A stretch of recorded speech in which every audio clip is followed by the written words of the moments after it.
कि इस तरीके कोई एपी है तो इसका लास्ट से जो 14 टर्म है ये पता करो, और यहाँ पर ये एपी दिया हुआ। तो सबसे पहले हम क्या करेंगे, इस एपी को एक बार और सही तरीके से लिखेंगे। जैसे यहाँ पर दिया हुआ -11 -8 -5।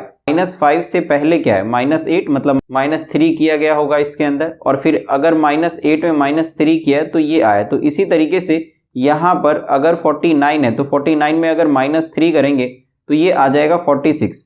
तो ये जो लास्ट टर्म है ये हो जाएगा 49, 46 के बाद 49। अब हमें क्या करना है, इसको रिवर्स में कर देना है। तो इस क्वेश्चन को करने के दो मेथड है। ये मैं पहला जो मेथड है ये इससे मैं सॉल्व कर रहा हूँ, जिसमें जो सिंपल फार्मूला एपी का है nth टर्म निकालने के लिए, इससे हम इसको सॉल्व कर सकते हैं। और एक जो लास्ट टर्म से nth टर्म पता करने के लिए जो फॉर्मूला आता है उससे भी मैं आपको बताऊंगा। तो इस दोनों मेथड को आप जरूर सीखिए। तो यहाँ पर जो सबसे पहला टर्म है ये है a1 49 और जो a2 है ये है 46। और अगर आप यहाँ पर कॉमन डिफरेंस निकालोगे तो ये हो जाएगा a2 माइनस a1। तो a2 में से a1 अगर हम माइनस करेंगे तो ये आ जाएगा -3। और अगर हम जैसा कि वो कह रहे हैं क्वेश्चन के अंदर कि 14th टर्म जो है ये पता करो, 14th टर्म पता करो लास्ट से, तो यहाँ पर 14th टर्म हो जाएगा a1 plus n-1 into D. अब हमें सिर्फ इसको सॉल्व करना है। तो ये आ जाएगा 49 प्लस n-1 मतलब 14 -1 और इंटू में डी जो कि है -3। तो ये हो गया 49।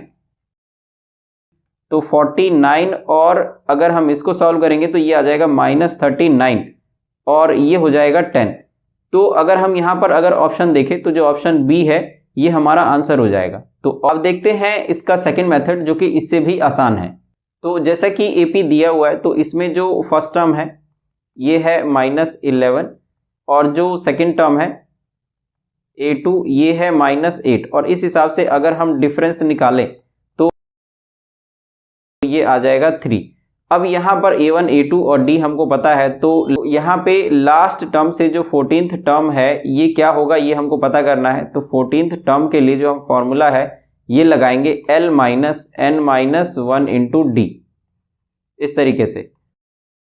तो लास्ट टर्म यहाँ पर है 49, तो इसको हम लिख लेंगे 49 माइनस n-1 मतलब 14 -1 और जो डिफरेंस है ये है 3 का।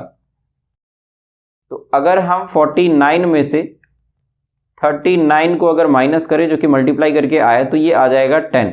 तो जैसा ऑप्शन बी है आंसर हमारा, तो इसको हम लिख देंगे option B is correct answer.